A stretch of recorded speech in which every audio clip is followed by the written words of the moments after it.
Computer technique junction. तो चलते हैं गेक्स फॉर गेक्स की वेबसाइट पे। तो इस तरह से हम लोग वेबसाइट पे पहुंच जाएंगे और क्लिक करते हैं problem of the day section. ठीक है, तो डार्क मोड हमें ज़्यादा पसंद है तो डार्क मोड स्विच कर देते हैं और प्रैक्टिस वाला सेक्शन क्लिक करेंगे तो उसमें आ जाएगा प्रॉब्लम ऑफ द डे। तो प्रॉब्लम ऑफ द डे पर क्लिक करते ही हम लोग पहुँच जाएंगे अपने सेक्शन पर। ठीक है, तो जैसा कि आपने बीच में बहुत सारी स्ट्रिक तोड़ दी गई थी। ठीक है, तो हमने स्ट्रिक मेंटेन की है फरवरी में, लगभग फरवरी में देख रहे हैं पूरा स्ट्रिक मेंटेन किया हुआ है एकदम। ठीक है, जनवरी 27 या जनवरी 28 से स्टार्ट किए थे हमने। ठीक है, कब से? 28 जनवरी से स्टार्ट किया था, पूरा फरवरी देखिए पीला हरा भरा कर दिए।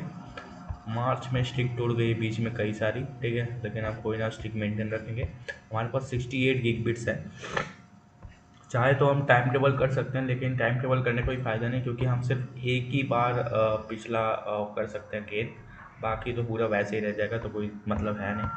तो आज है 11 मार्च और आज का जो क्वेश्चन है वो है ways to reach the nth stair. और ये पूछा कहाँ कहाँ गया? Flipkart, Amazon, Microsoft, OYO rooms, Adobe.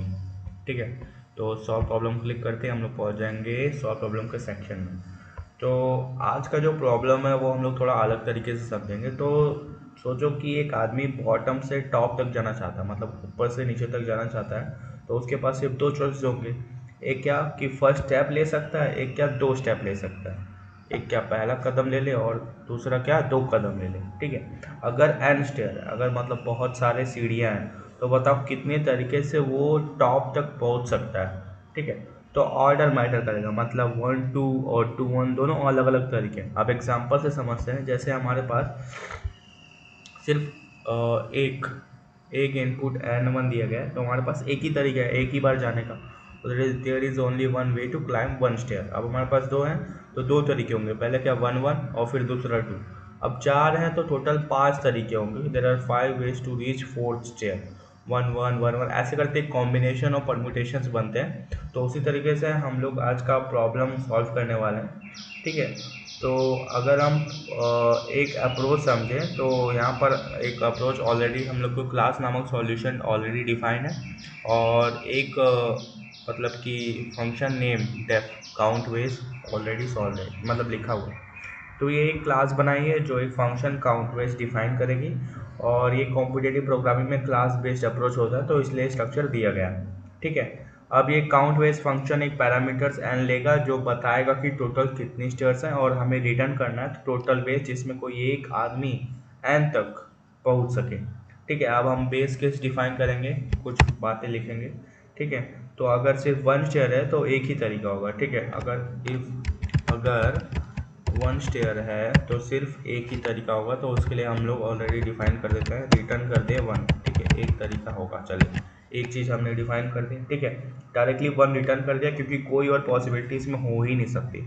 अब हम लोग फिबोनाची का कॉन्सेप्ट यूज़ करेंगे। फिबोनाची आप लोग अच्छी तरह से जानते ही हैं। ठीक है, फिबोनाची कॉन्सेप्ट यूज़ कर रहे हैं। ठीक है, जहाँ पर जो ए है वो रिप्रेजेंट कर रहा है डी ऑफ n-2, मतलब n-2 का आंसर। ठीक है, ए और क्या डिफाइन कर दे रहे हैं बी। ठीक है, और ये दोनों को ए को हम लोग 1 डिफाइन कर रहे हैं और बी को हम लोग 2 डिफाइन कर रहे हैं। ठीक है, चलिए इतनी चीज़ें हो गई। ठीक है, अगर n इक्वल टू 1 है तो एक ही वन वे है, ऑलरेडी 1। ठीक है, ऑलरेडी हैंडल्ड ऊपर है। ठीक है, अगर n इक्वल टू 2 है तो मतलब दो वेज हो सकते हैं, या तो 1 1 या तो 2, या तो बी के लिए 2 हम लोग ले लिए।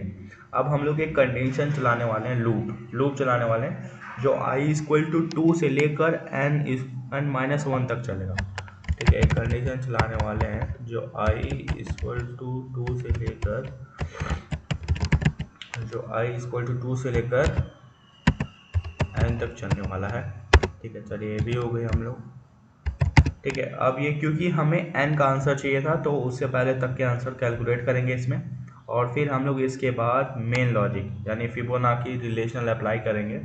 अब वो करेंगे कैसे?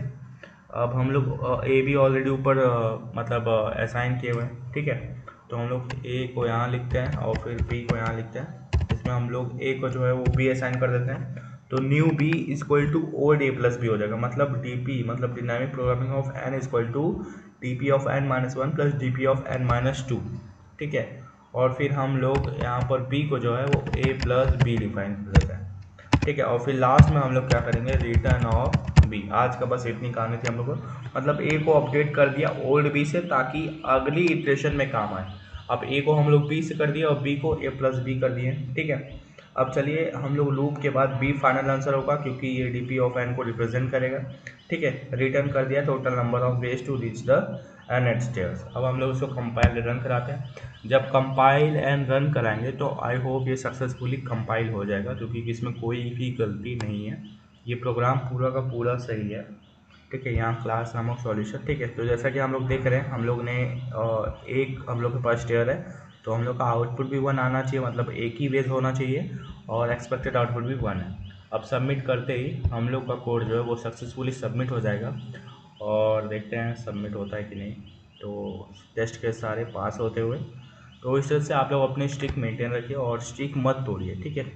तो स्ट्रिक तोड़ेंगे तो एक मायने में ख़राब भी लगता है कि टोटल हमने 30 या 35 डेज़ की स्ट्रिक मेंटेन की थी और बीच में ही टूट गई, जिसकी वजह से स्ट्रिक हमारी जीरो हो गई और हमने फिर से सेकेंड या थर्ड डे पे स्टार्ट करा। सो हमने आज 1 गीगाबिट कमाई है, कॉन्ग्रेचुलेशन। और करेंट स्ट्रिक हमारी थर्ड डे की है। तो मिलते हैं आप कल। Till then keep learning, keep watching and keep growing the Tech Geek Junction. Thank you for the watching.